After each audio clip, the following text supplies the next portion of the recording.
I want to talk to you about why Israel is at risk of major losses in this war with Hamas. Presently, Israel is midway into the Gaza Strip. They're basically cutting the Gaza Strip in half, more on the northern end of it.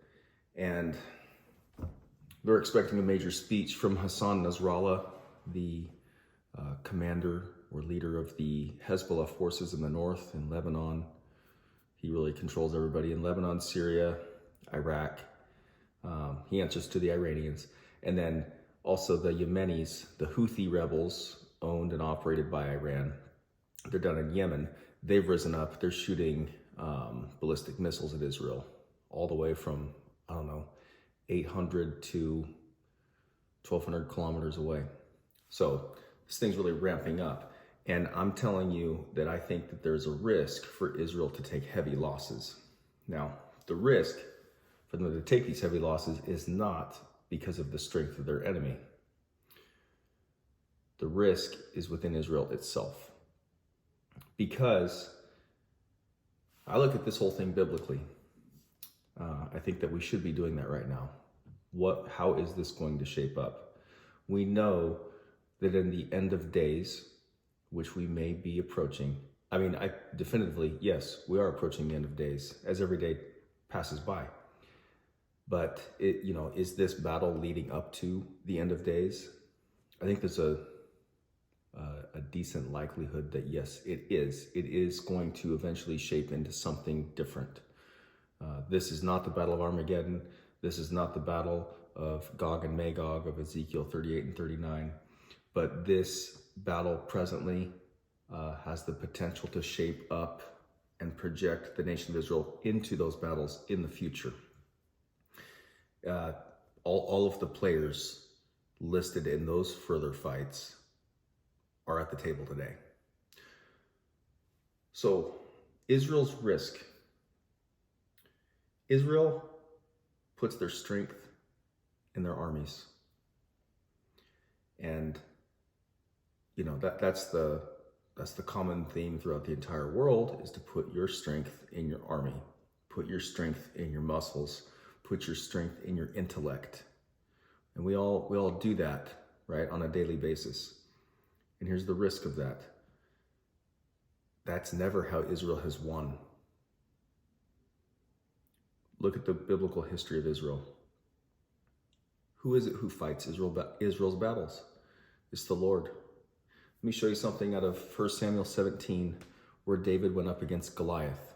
Now, this is notable because Goliath was a giant and David was not yet even a man, maybe a 14, 15-year-old kid. Where was Goliath from? He was from the city of Gath, which was a city of Gaza. David went up against Goliath of Gaza. And how did David go against him? Did he go with all of the king's armor? Did he go with the shiniest suit of armor?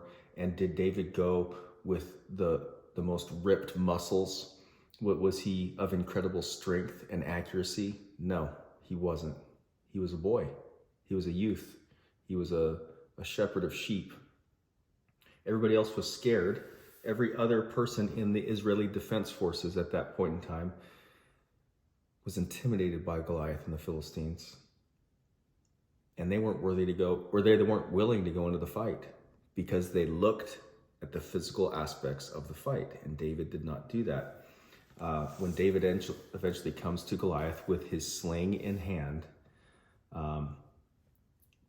David says to the Philistine, 1 Samuel 17, verse 45, "You come to me with a sword, with a spear, and with a javelin.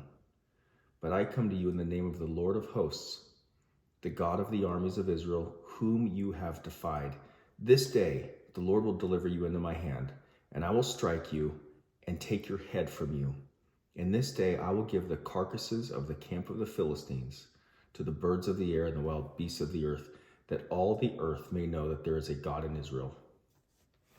And he goes on, he says, "Then all this assembly shall know that the Lord does not save with sword and spear, for the battle is the Lord's, and he will give you into our hands." Israel is facing a fight for its very existence. And they are not fighting this fight like David fought Goliath. They're not fighting this fight like Asaph would say to in the Psalms.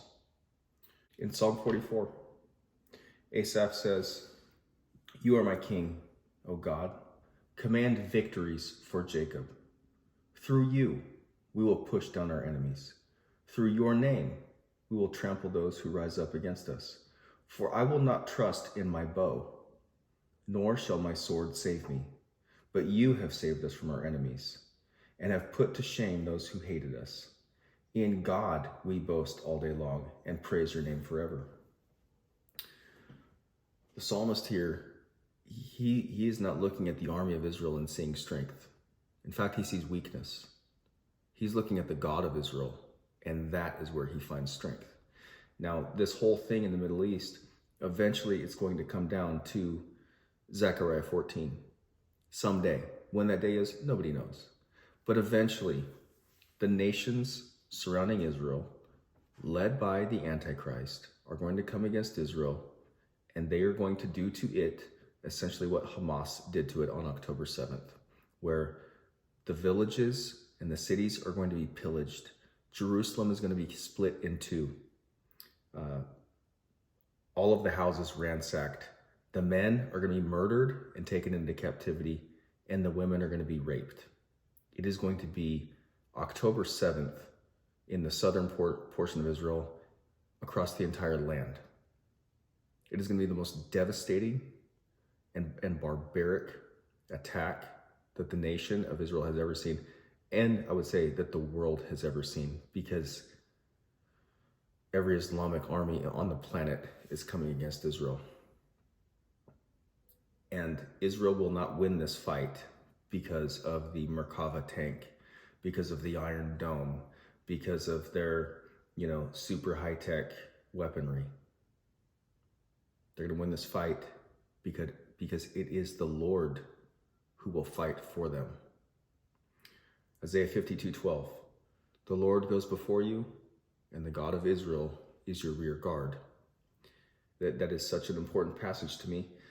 It's a passage that I emphasize on this channel, and I want any man or woman that's going into combat, going into harm's way, I want them to take that verse with them and always remember that it's the Lord who goes before you and the God of Israel who has your rear guard. He has your front, he has your back, he has your 12, he has your 6.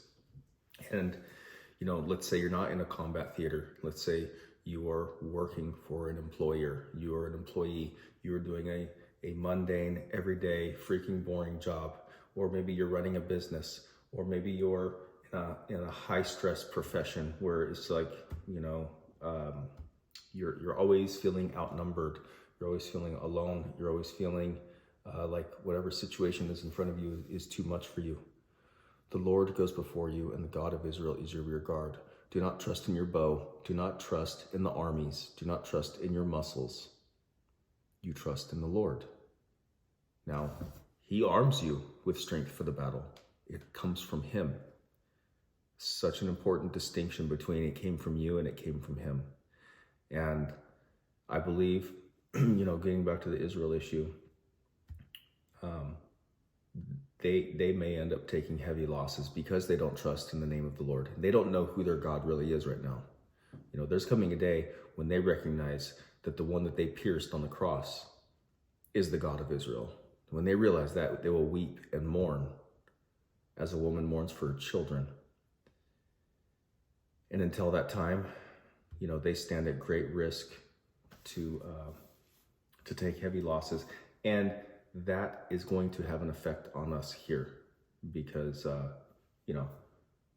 dudes that they're fighting over there, they're here too.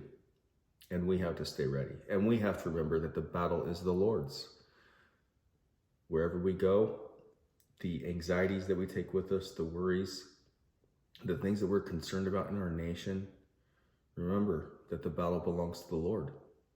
So, hey, I hope that encourages you today. I hope it also gives you some kind of instruction or insight into, where that nation is today and where they need to be going. So, see you next time.